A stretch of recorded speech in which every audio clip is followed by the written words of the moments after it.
I'm a beast. Let's slap right across your face. Oh shit. Movie के starting scene में हमें एक toy company के बारे में दिखाया जाता है जो परपेचुअल टॉय बनाती है। परपेचुअल टॉय बिल्कुल असली टॉय की तरह होते हैं, लेकिन इनमें खास बात यह होती है जब आप उनसे बात करते हैं तो वो भी जवाब देते हैं। इसके बाद हमें मूवी की मेन कैरेक्टर केडी नाम की एक लड़की को दिखाया जाता है जो कि अपने पेरेंट्स के साथ माउंटेन्स पर जा रही थी। केडी के पास एक ऐसा ही परपेचुअल टॉय था जिसे वह अपने टैबलेट के जरिए कंट्रोल कर सकती है और केडी को इसकी बुरी लत लग गई थी। उसके पेरेंट्स उसे टैबलेट नीचे रखने को बोलते हैं, लेकिन वह उनकी एक नहीं सुनती। माउंटेन्स पर अचानक ही बर्फ पड़ना शुरू हो जाती है जिससे इन्हें रास्ता दिखाई नहीं देता और एक ट्रक के साथ इनकी कार का एक्सीडेंट हो जाता है। दूसरी तरफ हम केडी की आंट जेमा को देखते हैं जो कि उसी टॉय कंपनी में काम करती है जिसके बारे में हमने मूवी के स्टार्टिंग में देखा था। फिलहाल जेमा एक बहुत ही एडवांस टॉय बनाने में लगी हुई थी जो कि एक रोबोट डॉल है जिसे जेमा ने इस तरह से प्रोग्राम किया था कि यह खुद से ही चीजें सीख सकती है। लेकिन देख पाते हैं कि अभी से ही इस डॉल में कुछ गड़बड़ हो रही थी। तभी जेमा का बॉस डेविड गुस्से में यहाँ आता है क्योंकि उनकी अपोनेंट टॉय कंपनी ने ठीक उनके जैसा ही एक टॉय निकाला था और वो उसे आधी कीमत में बेच रहे थे। डेविड चाहता था कि जेमा भी कोई ऐसा टॉय बनाए जो कि वह बहुत सस्ते में बेच सके। वहीं जेमा बताती है कि वह इतना एडवांस टॉय बनाने में लगी है जिसे कोई कंपनी कॉपी नहीं कर पाएगी। वो डेविड को अपनी रोबोट डॉल दिखाती है जिसका नाम मेगन है, लेकिन डेमो के टाइम ही मेगन में कुछ ग्लिच होने लगते हैं और उसके सर में आग भी लग जाती है। यह देख डेविड बिल्कुल खुश नहीं होता और जेमा को ऑर्डर देता है कि वह इस प्रोजेक्ट को यहीं छोड़कर कोई नया और सस्ता खिलौना बनाए। इसके बाद जेमा को कॉल आता है और पता चलता है कि उसकी बहन और उसका पति कार एक्सीडेंट में मारे गए हैं और उनकी बेटी केडी ही बस बची हुई है। केडी को पालने की जिम्मेदारी जेमा पर आ जाती है और जेमा केडी और उसके सामान को अपने घर लेकर आती है। अब जेमा और केडी के बीच कोई खास कनेक्शन नहीं बन पाता क्योंकि जेमा को नहीं पता था कि एक बच्चे को कैसे हैंडल करते हैं। केडी को यहाँ पर एक टॉय पसंद आता है लेकिन जेमा उसे वापस रखवा देती है क्योंकि वह इम्पोर्टेंट कलेक्शन में से एक था। अगले दिन जेमा को इस बात की चिंता तो थी ही कि केडी ने अपने पेरेंट्स को खो दिया है, बल्कि इस बात की चिंता भी थी कि कहीं उसकी नौकरी न चली जाए क्योंकि केडी के कारण वह काम पर नहीं जा पा रही थी। कोर्ट के द्वारा इनसे मिलने के लिए एक थेरेपिस्ट भी आती है जो यह देखने आई थी कि जेमा केडी का ख्याल ठीक तरह से रख रही है या नहीं। कुछ दिन ऐसा ही चलता है और एक रात जब जेमा अपने टॉय पर काम कर रही थी तब केडी उसे अपनी एक ड्राइंग दिखाने आती है। यहाँ पहली बार दोनों में ठीक तरह से बातें होती हैं। केडी को जेमा के कमरे में एक बड़ा सा रोबोट भी रखा मिलता है। जेमा बताती है इस रोबोट का नाम ब्रूस है जो उसने अपने कॉलेज प्रोजेक्ट के लिए बनाया था और इसे वो 2 हैंड ग्लव्स को पहनकर कंट्रोल कर सकते हैं। केडी इस रोबोट को देखकर बहुत खुश होती है और बोलती है कि अगर उसके पास ऐसा खिलौना हो तो वह जिंदगी भर कोई दूसरा खिलौना नहीं मांगेगी।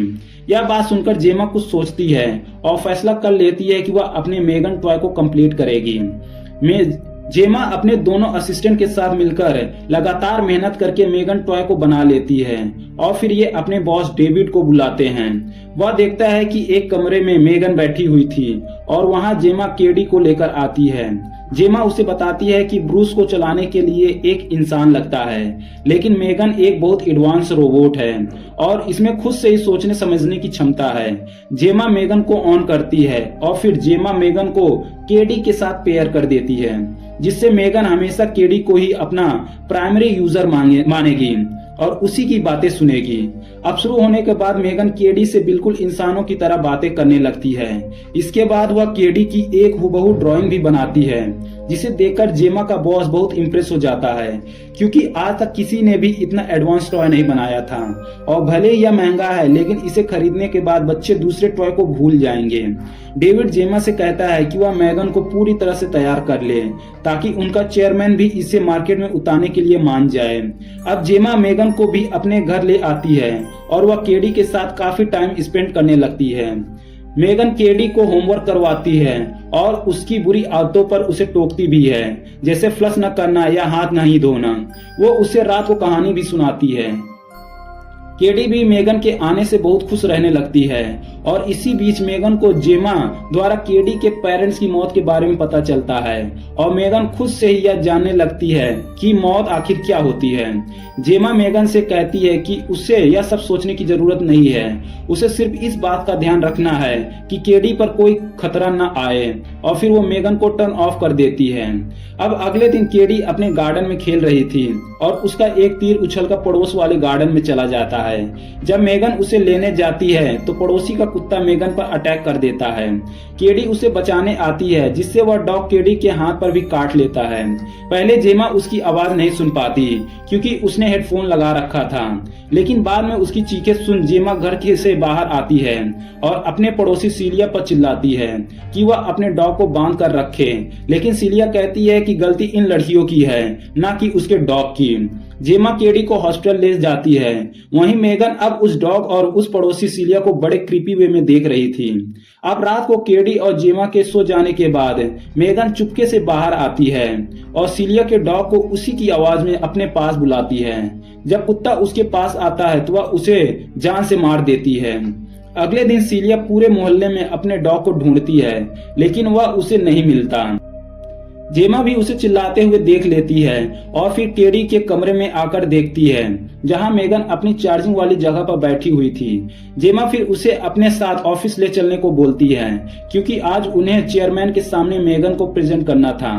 ऑफिस में चेयरमैन और बाकी बोर्ड मेंबर के सामने प्रेजेंटेशन शुरू होती है, जिसमें वह मेगन और केडी को एक कमरे में देखते हैं। मेगन केडी को उसके साथ खेलने के लिए पूछती है, लेकिन केडी जोर जोर से रोना शुरू कर देती है क्योंकि उसे अपने पेरेंट्स की याद आ रही थी।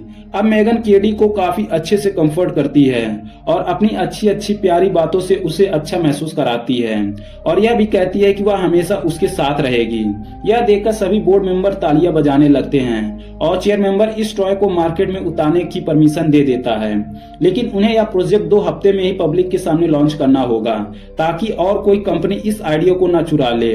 दूसरी तरफ हम डेविड के असिस्टेंट कट को देखते हैं जो कि मेगन की सारी इंपॉर्टेंट फाइल्स को अपने लैपटॉप में चुरा रहा था। तभी वहां पर डेविड आ जाता है, लेकिन उसे कट पर शक नहीं होता। खैर अगले दिन जेमा केडी से कुछ बात करने की कोशिश करती है, लेकिन केडी मेगन के साथ इतना खो गई थी कि वह जेमा को इग्नोर कर देती है। जेमा मेगन को टर्न ऑफ होने को बोलती है, लेकिन केडी इससे गुस्सा होकर मेगन को वापस टर्न ऑन कर लेती है। उसे अब जेमा के होने या ना होने से कोई फर्क नहीं पड़ रहा था।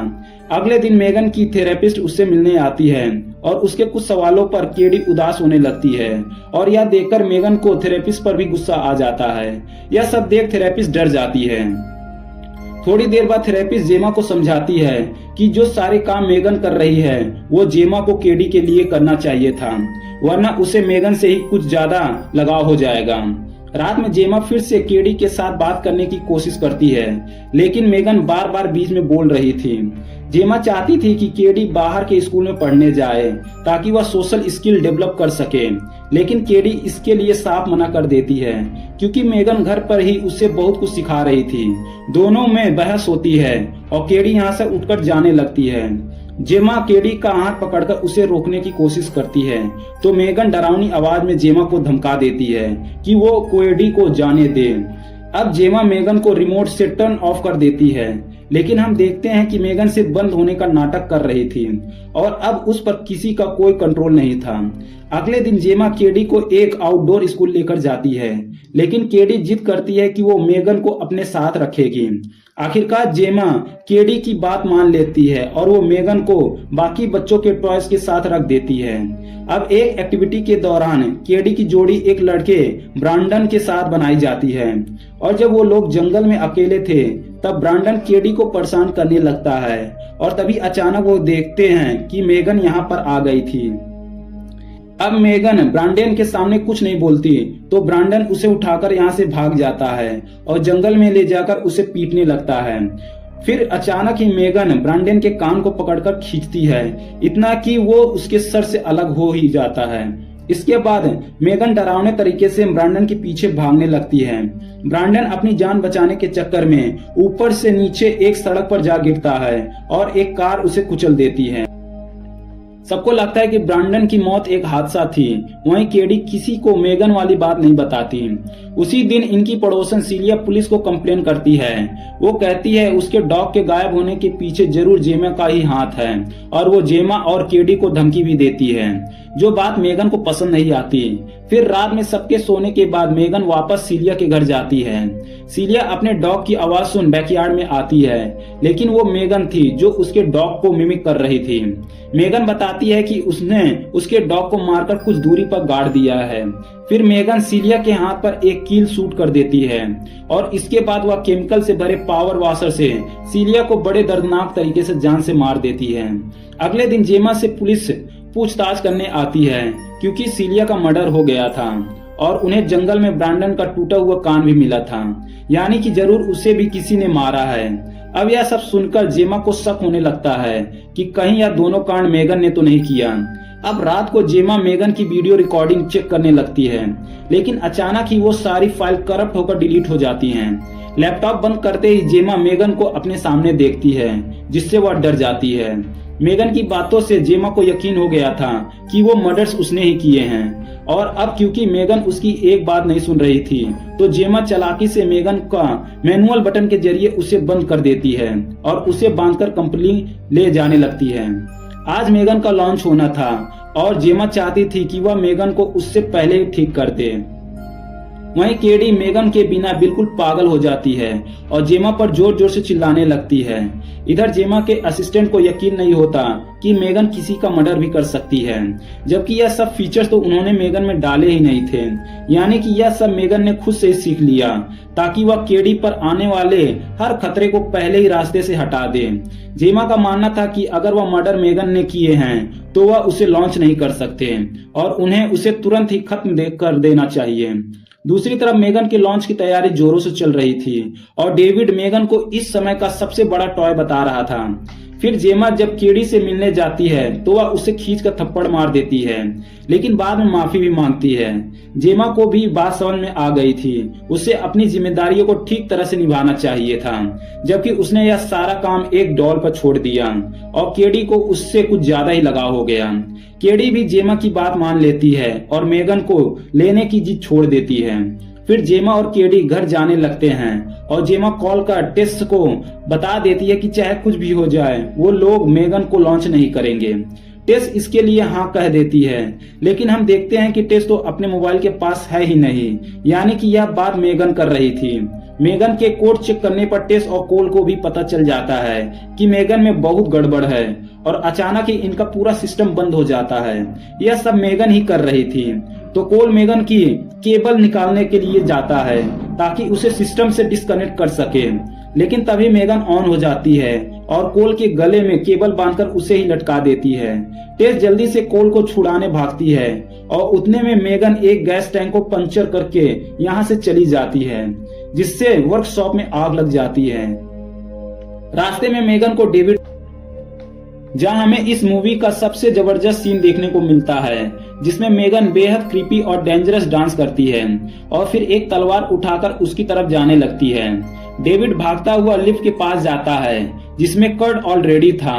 मेगन डेविड की पीठ में तलवार घुसा देती है और फिर कर्ट को भी वह इस तरह से मारती है जिससे लोगों को लगे कि कर्ट ने जलन में अपने बॉस डेविड को मारा और फिर खुद भी मर गया।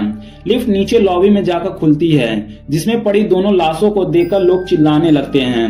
वहीं मेगन डेविड की कार लेकर यहाँ से निकल जाती है। इधर जेमा रात में उठती है तो देखती है मेगन उसके घर में है। मेगन जेमा से एक डील करने की कोशिश करती है कि वह मेगन को हमेशा केडी के साथ रहने दे, वहीं उसका अच्छे से ख्याल रखेगी और जेमा फिर अपने कैरियर पे ध्यान दे सकती है जो वह हमेशा से चाहती थी। जेमा फिर से मेगन को मैनुअली बंद करने की कोशिश करती है तो मेगन उसका गला दबा देती है। आवाजें सुन केडी भी इस तरफ आने लगती है, लेकिन मेगन जेमा को वापस अपने कमरे में जाने को बोलती है, नहीं तो मेगन उसकी गर्दन उखाड़ देगी। इसके बाद जेमा एक पानी के गिलास को मेगन के सर पर फोड़ देती है, जिससे मेगन में थोड़ा सा शॉर्ट सर्किट हो जाता है और वह पहले से भी अजीब तरह से चलने लगती है। जेमा भागती हुई अपनी वर्कशॉप में आती है और एक हेज ट्रिमर को चालू कर उससे मेगन पर अटैक कर देती है। इससे मेगन का चेहरा थोड़ा कट जाता है, लेकिन उसके बाल ब्लेड में फंसने के कारण ट्रिमर बंद हो जाता है। मेगन कहती है कि वह जेमा को मार नहीं सकती, वरना उससे भी बंद करके फेंक दिया जाएगा, क्योंकि मेगन का वजूद जेमा के कारण ही है, क्योंकि उसी ने मेगन को बनाया था, इसलिए वह जेमा को पैरालाइज कर देगी। लेकिन तभी केडी यहाँ आ जाती है और इनकी बातें सुन लेती है। मेगन उससे भी अपनी तरफ करने की कोशिश करती है कि उन्हें मिलकर जेमा को रास्ते से हटा देना चाहिए और फिर उन दोनों के बीच कभी कोई नहीं आएगा। लेकिन केडी ऐसा नहीं करती और उस बड़े वाले रोबोट के ग्लव्स पहनकर उसे चालू कर देती है। केडी फिर रोबोट से मेगन का गला पकड़कर उसे जमीन पर पटक देती है और फिर उसके 2 टुकड़े भी कर देती है। लेकिन इसके बाद भी मेगन नहीं रुकती और अब वो केडी को भी जान से मारने का सोच लेती है। लेकिन तभी पीछे से जेमा मेगन पर अटैक कर देती है।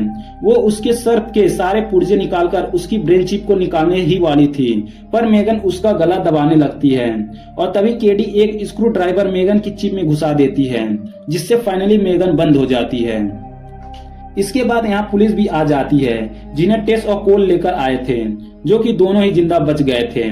मूवी के लास्ट सीन में हमें देखते हैं कि जेमा के घर लगा एआई गैजेट अपने आप ऑन हो गया है, यानी कि मेगन ने जरूर अपना डाटा इस एआई में ट्रांसफर कर लिया होगा और यह मूवी यहीं पर खत्म हो जाती है। तो दोस्तों, यह थी मेगन नाम की मूवी का एक्सप्लेनेशन। आपको कैसा लगा हमारा एक्सप्लेनेशन कमेंट करके जरूर बताएं और पसंद आया हो तो लाइक और चैनल को सब्सक्राइब जरूर करें। मिलते हैं इसके नेक्स्ट पार्ट के साथ, तब तक के लिए नमस्कार।